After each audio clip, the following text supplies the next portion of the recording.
Recording on. अब शुरुआत होती है बेटा। विस्कस फोर्स क्या है, वेलोसिटी ग्रेडियंट क्या है, रेनॉल्ड नंबर क्या है, इन सब के बारे में बात करेंगे मेरे बेटा। जब कभी लिक्विड का फ्लो होता है, ध्यान से सुनिए, जब कभी लिक्विड का फ्लो होता है, जैसे कोई रिवर फ्लो हो रही है, कोई कैनाल में वाटर का फ्लो हो रहा है। रिकॉर्डिंग ऑन कर दी मैंने?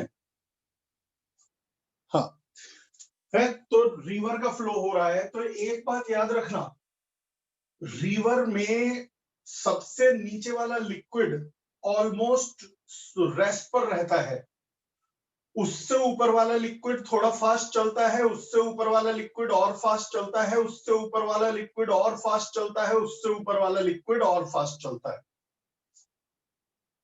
कई बार नदी को देखते हैं ना कि बड़ी तेज बह रही है, वो आप ऊपर की लेयर को देख रहे हो। यदि आपको डाइविंग आती है और आप पानी के अंदर घुस जाओ तो वेलोसिटी कम मिलेगी। मैं इस चीज को बड़े आसान शब्दों में समझा के डेली लाइफ की तरीके से समझाने की कोशिश करूंगा। मैं दौड़ रहा हूं, मेरी अच्छी खासी स्पीड है, किसी ने मेरे सर के ऊपर 10 किलो का आटे का कट्टा रख दिया, तो मेरी स्पीड कुछ ना कुछ रिड्यूस हो जाएगी, मैं अब धीरे दौड़ पाऊंगा। चलो, अब उसके ऊपर 10 किलो का एक कट्टा और रख दिया। मैं उस भाषा में समझाने की कोशिश कर रहा हूं कि जो आप लोगों को इजीली दिमाग में घुस जाए और लंबे समय याद रहे। तो क्या होगा, मेरी स्पीड और कम हो जाएगी, और यदि मेरे ऊपर 20-25 कट्टे रख दिए तो मैं चल भी नहीं पाने का। आप आसान भाषा में ऐसे ही याद करो कि जो सबसे नीचे वाली लिक्विड की लेयर है, वो इतने सारे लिक्विड के नीचे दबी हुई है, इसने अपने ऊपर इतना सारा बोझ उठा रखा है, तो इसलिए इससे चला नहीं जा रहा। उससे ऊपर वाली लेयर, मेरे बेटा यदि उससे ऊपर वाली लेयर देखें तो उसने कम लिक्विड का वेट उठा रखा है, तो थोड़ी सी फास्ट होगी। उससे ऊपर वाली लेयर के ऊपर तो सिर्फ इतनी सी लेयर का वेट है, कम दबाव के कारण वो थोड़ा तेज चलेगी। बाद में इसे मैं इंटरमोलिकुलर फोर्स से भी समझाऊंगा। जिस दिन मैं इंटरमोलिकुलर फोर्स पढ़ाऊंगा उस दिन उससे भी समझाऊंगा। इसके बाद जो ये वाली लेयर है, इसने तो सिर्फ एक ही लेयर का वेट उठा रखा है, तो ये और फास्ट होगी, और सबसे ऊपर वाली लेयर होगी फास्टेस्ट। यानी कि बेटा जो लिक्विड फ्लो होता है, आपको नदी में जो दिखाई देता है, कैनाल में जो दिखाई देता है, वो अपर मोस्ट लेयर दिखाई देती है और हमें लगता है बहुत फास्ट जा रही है। लेकिन यदि आप ऊपर से नीचे की तरफ जाना शुरू करोगे, जैसे जैसे नीचे जाओगे, लिक्विड फ्लो और फ्लो और फ्लो और फ्लो होता चला जाएगा। बिल्कुल बॉटम पर तो लिक्विड की वेलोसिटी ऑलमोस्ट निल है, वहां तो ऑलमोस्ट रुका हुआ है। यही कारण है फिशेज एक ही जगह पर रह लेती हैं। तुमने सुना होगा नदियों में मछलियां रहती हैं, हस्तिनापुर इलाके में जाओगे तो वहां पर पानी के बॉटम में बहुत मछलियां हैं। तो यदि पूरा ऊपर से नीचे तक नदी इतनी तेज रफ्तार से बह रही है, तो फिश तो पता चला कि आज सुबह हरिद्वार से निकली, दोपहर तक वो पहुंच गई तुम्हारी इधर क्या कौन सी जगह है ये, मुरादनगर। शाम तक पहुंच गई वो मुरादाबाद, रात तक पहुंच गई लखनऊ, और 2-1 दिन में तो पहुंच गई वो गंगा समुद्र में। लेकिन फिश नहीं बहती, फिश अपने इलाके में रहती है, क्योंकि फिश यहाँ नहीं रहती, यहाँ नहीं रहती, फिश यहाँ रहती है जहां पानी रुका हुआ होता है। ऑलमोस्ट बहता भी है तो ना के बराबर स्पीड से बहता है। जब कभी इन्हें घूमना फिरना होता है, जैसे आप लोग आबुलेन घूमने जाते थे, तो ये ऊपर आती हैं, चहलकदमी करती हैं, थोड़ी देर खिलनगड़ी करती हैं और फिर बॉटम में चली जाती हैं, वहां पानी रुका रहता है। अब यहीं से एक टर्म आती है वेलोसिटी ग्रेडियंट। वेलोसिटी ग्रेडियंट यदि आप बुक्स देखोगे तो वेलोसिटी ग्रेडियंट का फॉर्मूला है, वेलोसिटी ग्रेडियंट का फॉर्मूला है dv/dx। लेकिन बच्चे ये नहीं समझ पाते कि वेलोसिटी ग्रेडियंट है क्या। मेरे बेटा यदि हम नीचे से 1 मीटर ऊपर जाएं तो जितनी वेलोसिटी बढ़ेगी वही वेलोसिटी ग्रेडियंट है। मैं यदि कहता हूं कि इस फ्लो में वेलोसिटी ग्रेडियंट 5 है, तो यानी 1 मीटर ऊपर जाने से वेलोसिटी 5 मीटर पर सेकंड बढ़ जाएगी। और 1 मीटर ऊपर जाने से वेलोसिटी 5 मीटर पर सेकंड और बढ़ जाएगी। तो 1 मीटर ऊपर जाने से जितनी वेलोसिटी बढ़ती है लेयर की, वही वेलोसिटी ग्रेडियंट है। मान लीजिए बेटा x हाइट पर वेलोसिटी v है, जब मैं बॉटम से x ऊंचाई पर हूं वेलोसिटी v है, मैं dx ऊपर उठ गया। तुम लोग जिसने डिफरेंशियल पढ़ रखी है वो जानते हैं dx का मतलब बहुत ही स्मॉल डिस्टेंस। मैं यहां से dx ऊपर चला गया, यदि मैं यहां से dx ऊपर चला गया तो वेलोसिटी में थोड़ी तो राइज होगी, वेलोसिटी में राइज हो गई dv, यानी वेलोसिटी v थी, v में dv बढ़ गई। तो कोई पूछे हाइट कितना बढ़ी, dx, वेलोसिटी कितना बढ़ी, dv, dx ऊपर जाने से dv वेलोसिटी बढ़ गई। यूनिटरी मेथड लगाओ, dx डिस्टेंस ऊपर जाने से वेलोसिटी बढ़ती है dv, तो 1 मीटर ऊपर जाने से वेलोसिटी कितना बढ़ेगी, dv by dx। Unitary method, पुराना वाला मेथड। dx ऊपर जाने से वेलोसिटी बढ़ी है dv, तो 1 मीटर ऊपर जाने से वेलोसिटी बढ़ेगी dv बाई dx। लेकिन मैंने कहा था कि ये जो वेलोसिटी 1 मीटर ऊपर जाने से जो वेलोसिटी बढ़ती है उसे तो वेलोसिटी ग्रेडियंट कहते हैं। तो dv अपॉन dx ही वेलोसिटी ग्रेडियंट है। तो वेलोसिटी ग्रेडियंट का फॉर्मूला क्या है बेटा, dv अपॉन dx। फिर से वेलोसिटी ग्रेडियंट का फॉर्मूला क्या है बेटा, dv अपॉन dx। समझ में आ गया। मान लो बेटा हर लेयर का एरिया है a, एयर का एरिया है, वो लेयर का एरिया है a, लेयर का एरिया है a, लिक्विड के लेयर का एरिया है a। अब यहां पर आता है लिक्विड फ्रिक्शन। लिक्विड फ्रिक्शन का ही दूसरा नाम विस्कस फोर्स है। यदि कोई तुमसे पूछे विस्कस फोर्स, तो समझ जाना ये फ्रिक्शनल फोर्स की बात कर रहा है। हमने सॉलिड के अंदर जिसे फ्रिक्शन कहा था, लिक्विड में वही विस्कस फोर्स है। अब तुम बताओ, नीचे की लेयर चल रही है स्लो, ऊपर की लेयर चल रही है फास्ट, तो वो आपस में रगड़ेंगी, और यदि वो आपस में रगड़ेंगी, एक दूसरे से रब होंगी, तो उनके बीच में फ्रिक्शन होगा। भाई मेरे दो हाथ यदि एक साथ एक ही स्पीड से चले तो कोई हीट पैदा नहीं होती, क्योंकि उनमें फ्रिक्शन नहीं होता। लेकिन नीचे वाला हाथ स्लो और ऊपर वाला फास्ट चलाऊं, ये उसके ऊपर फिसलने लगे तो उनके बीच में फ्रिक्शन पैदा होता है। यही बात लिक्विड के अंदर भी लागू होती है। लिक्विड के अंदर नीचे की लेयर है स्लो, ऊपर की लेयर है फास्ट, तो वो आपस में रब होने लगती है, और जब वो आपस में रब होने लगती है, एक दूसरे से रगड़ने लगती है, तो वहीं से जन्म होता है लिक्विड फ्रिक्शन का। लिक्विड फ्रिक्शन को ही टेक्निकल भाषा में विस्कस फोर्स कहा गया है। विस्कस फोर्स, विस्कस फोर्स, इसे फ्रिक्शनल फोर्स नाम नहीं दिया गया। लिक्विड या गैस के अंदर विस्कस बोलते हैं, विस्कस फोर्स, और जबकि सॉलिड में उसे फ्रिक्शनल फोर्स बोलते हैं।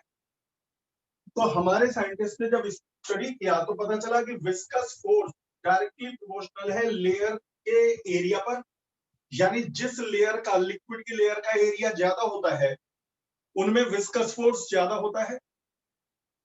लेयर का एरिया कम होता है तो विस्कस फोर्स कम होता है। यानी विस्कस फोर्स डिपेंड करता है एक तो एरिया पर। कैसे पता लगाया, क्या किया, वो बेटा साइंटिस्ट की रिसर्च है। आपको तो ये याद रखना है कि viscous force depends upon area of layer.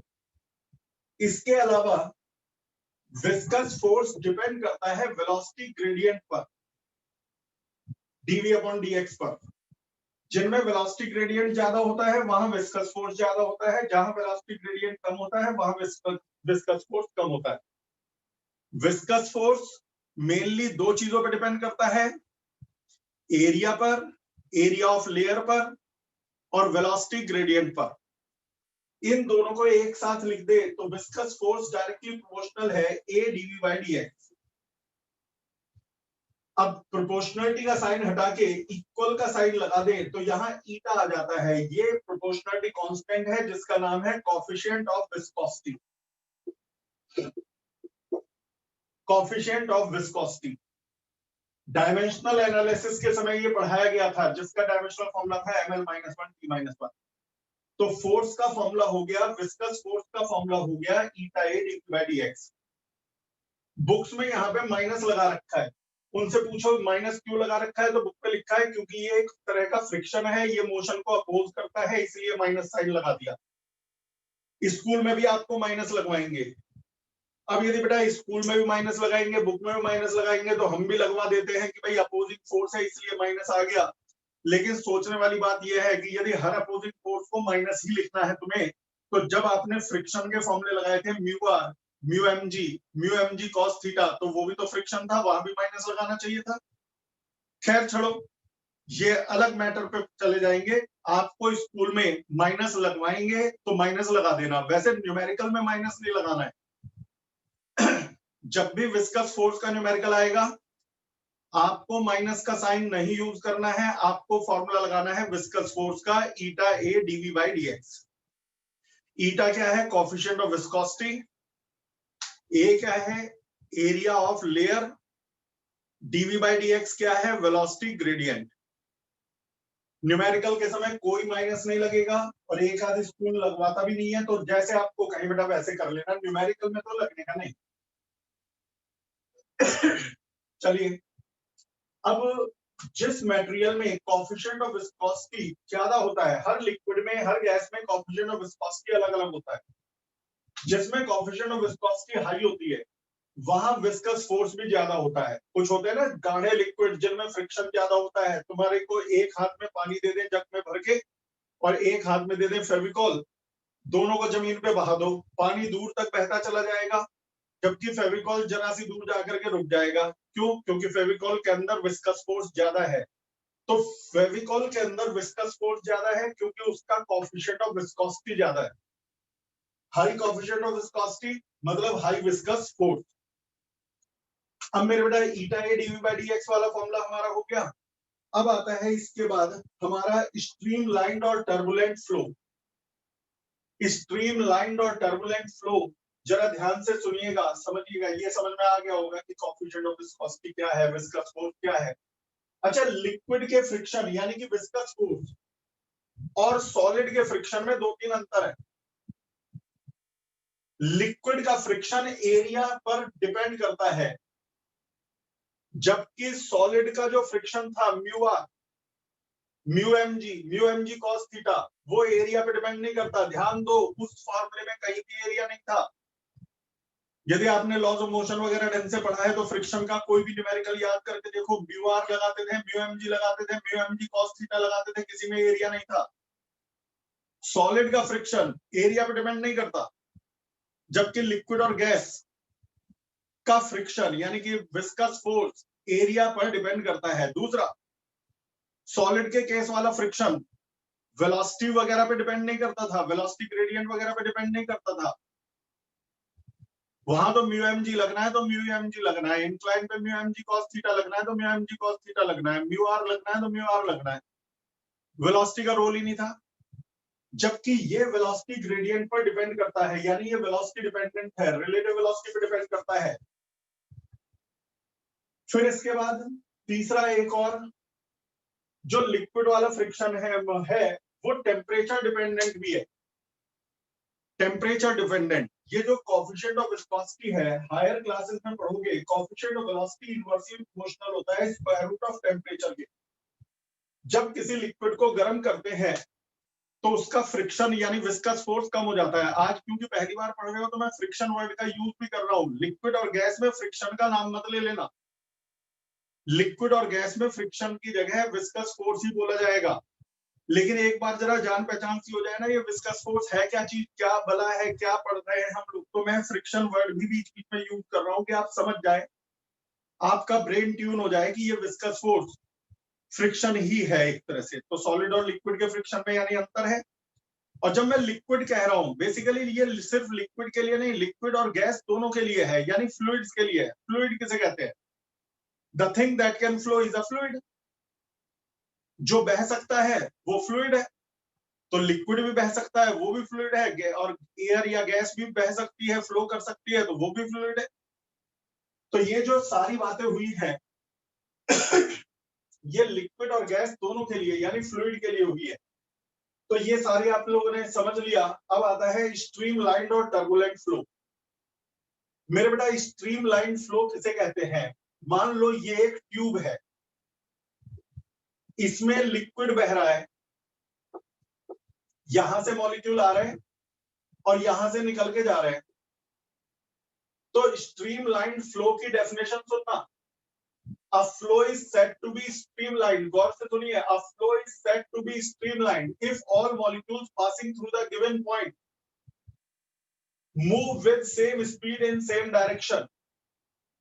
यानी इस पॉइंट से यदि एक लिक्विड मॉलिक्यूल 2 मीटर पर सेकंड से इस डायरेक्शन में गुजर गया, तो अगला लिक्विड जब इस पॉइंट से गुजरेगा, अगला मॉलिक्यूल जब इस पॉइंट से गुजरेगा, तो वो भी 2 मीटर पर सेकंड से इसी डायरेक्शन में गुजरेगा।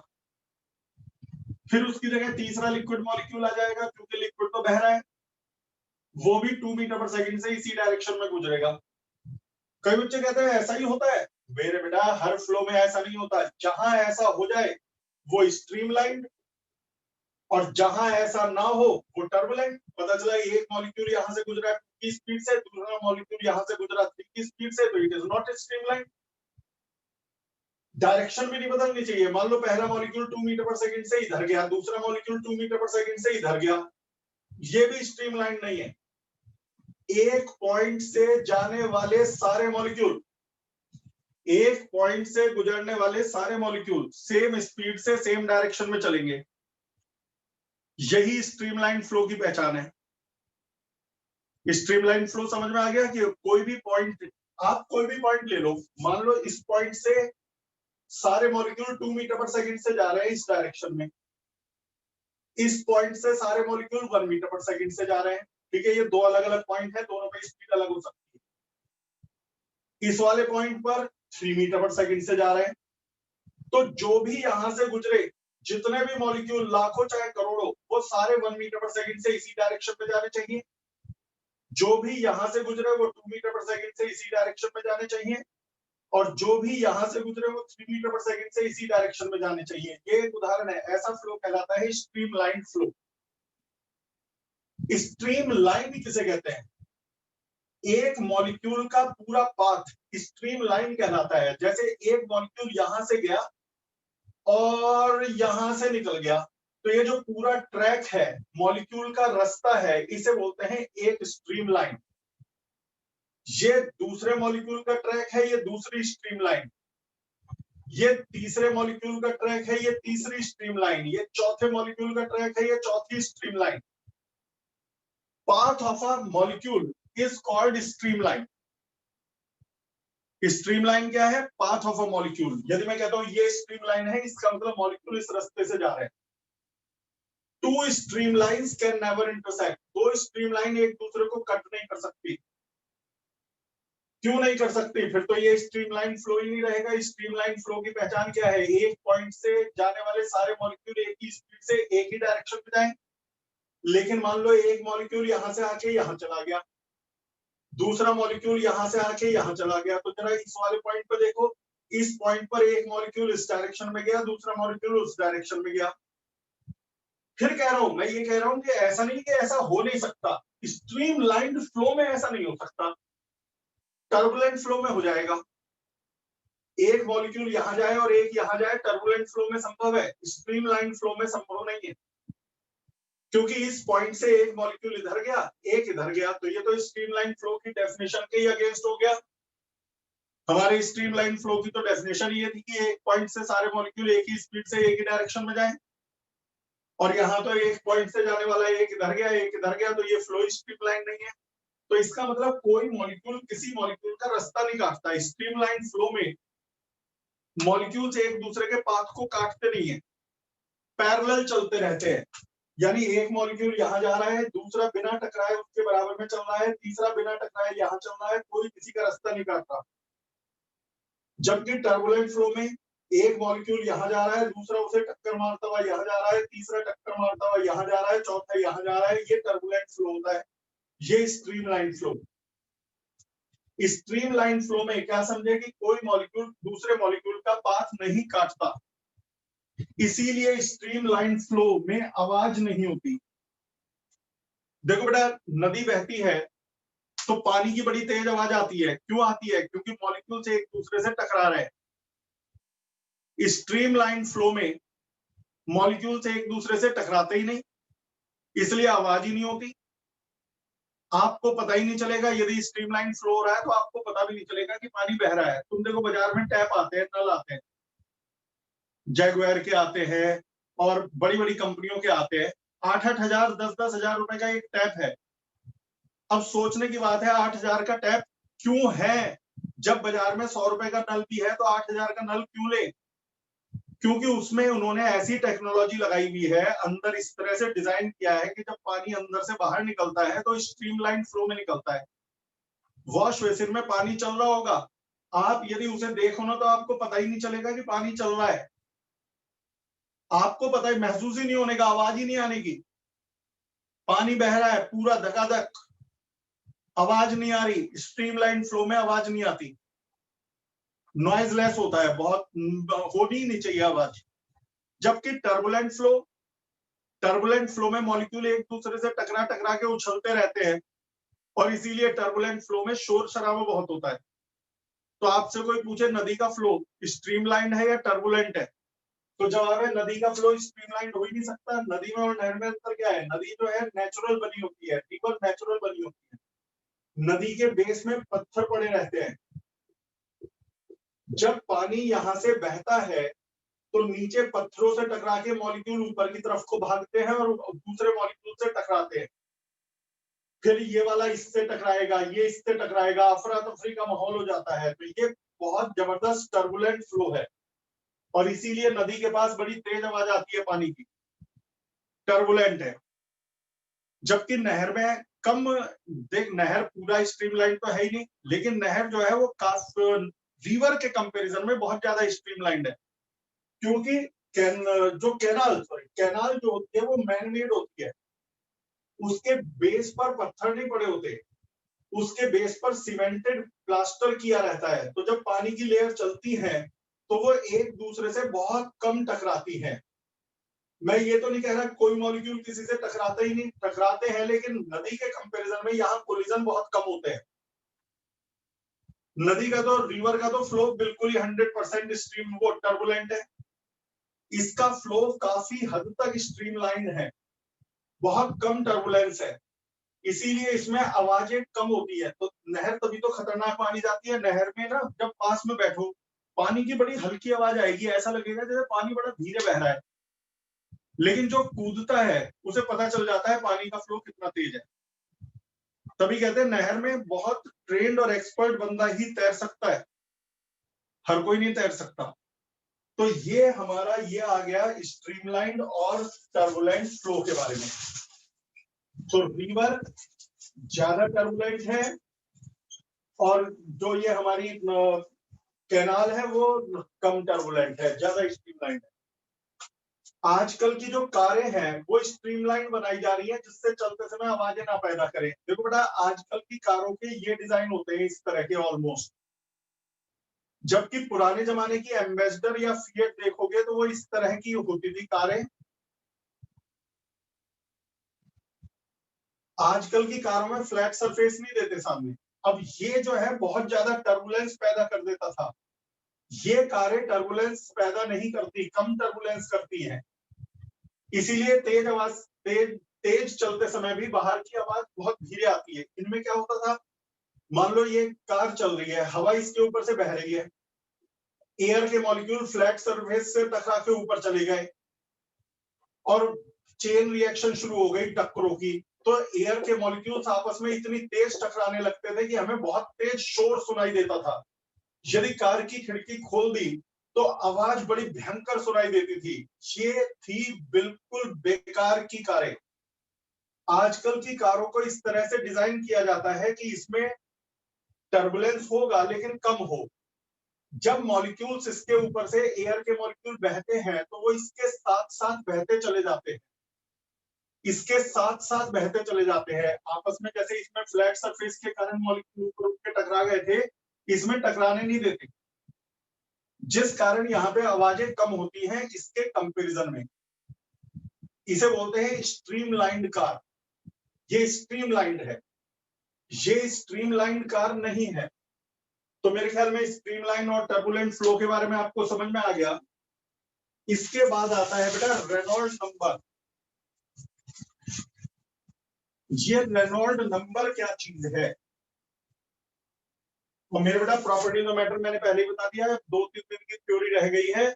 और जो भी डाउट आए, वीडियोस आप देख ही चुके हैं, 25 दिन से आपकी थ्योरी चल रही थी वीडियो से।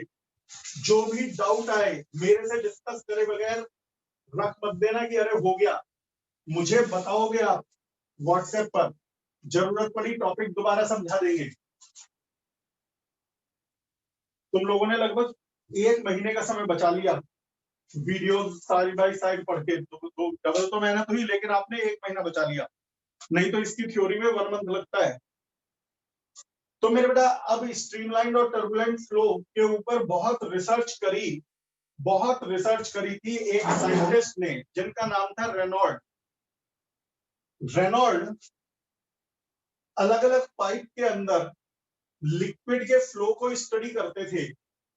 वो ये देखते थे पतले पाइप में लिक्विड कैसे बहता है, चौड़े पाइप में लिक्विड कैसे बहता है, डेंस लिक्विड कैसे बहता है, कम डेंसिटी वाला लिक्विड कैसे बहता है। और उन्होंने एक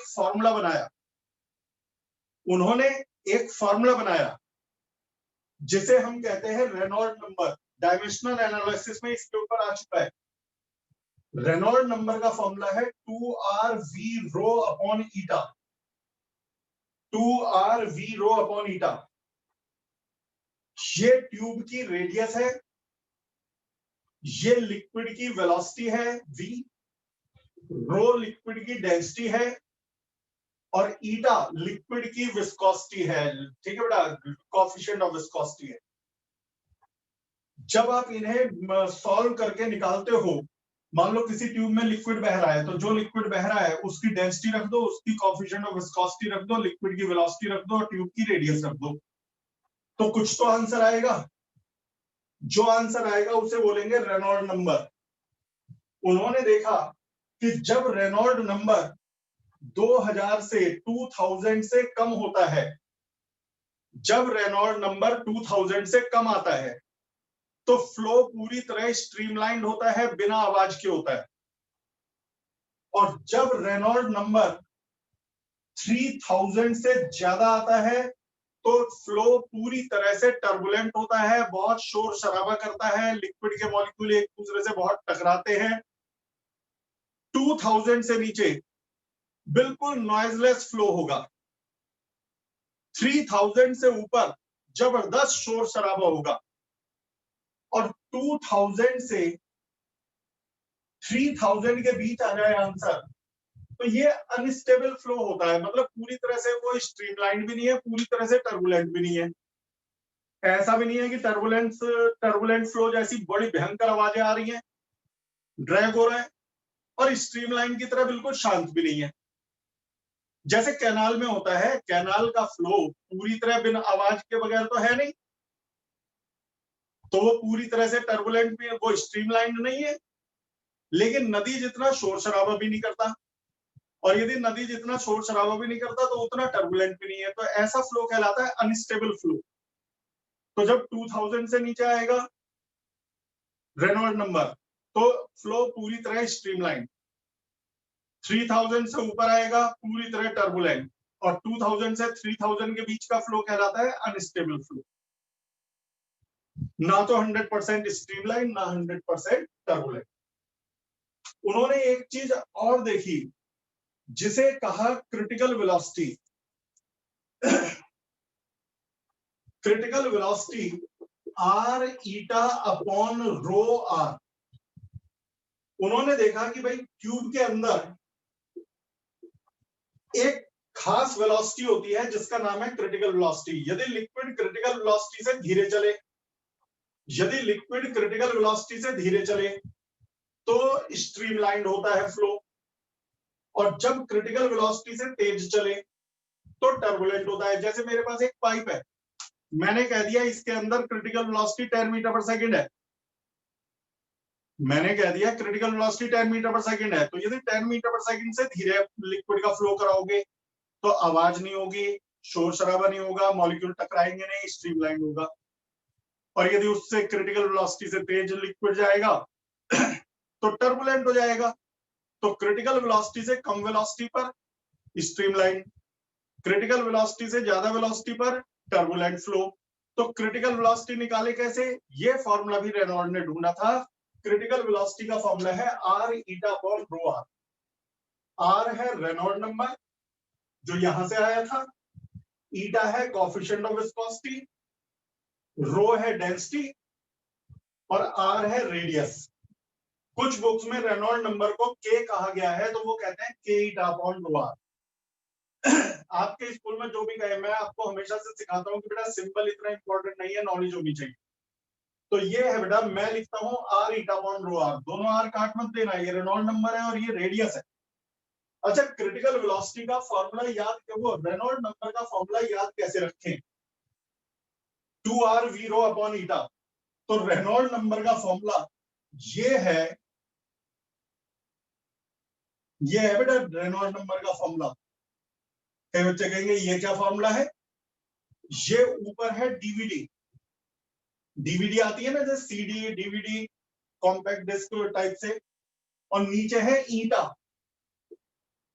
ये किसी को दिखाना मत, ये तुम्हें पर्सनली याद रखना बता रहा हूं। ऊपर है डीवीडी, नीचे है ईटा।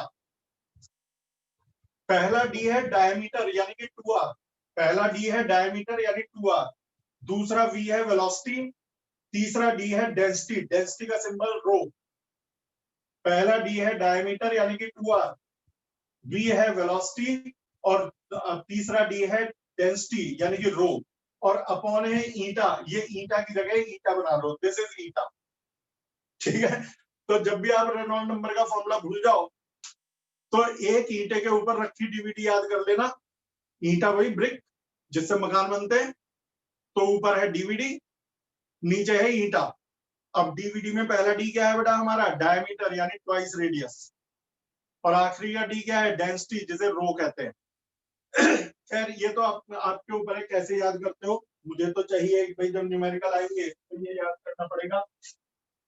तो ये आपका हो गया रेनॉल्ड नंबर के बारे में, क्रिटिकल वेलोसिटी के बारे में और विस्कोसिटी के बारे में। अब आता है टर्मिनल वेलोसिटी। टर्मिनल वेलोसिटी के ऊपर मैंने पूरी एक वीडियो बना रखी है, मैं भी लाइव यहां रोक करके अब आपको टर्मिनल वेलोसिटी की वीडियो ग्रुप में भेज रहा हूं।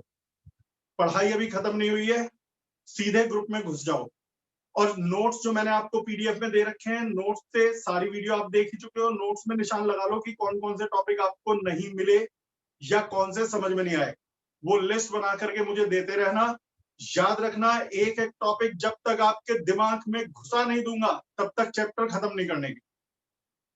समय इतना बचा चुके हैं कि एक आध दिन फालतू लग जाए हमें कोई दिक्कत नहीं। तो ठीक है, पहुंचिए आप व्हाट्सएप ग्रुप पर। अभी के लिए इतना ही। Thank you sir. समझ में आ भी गया बच्चों?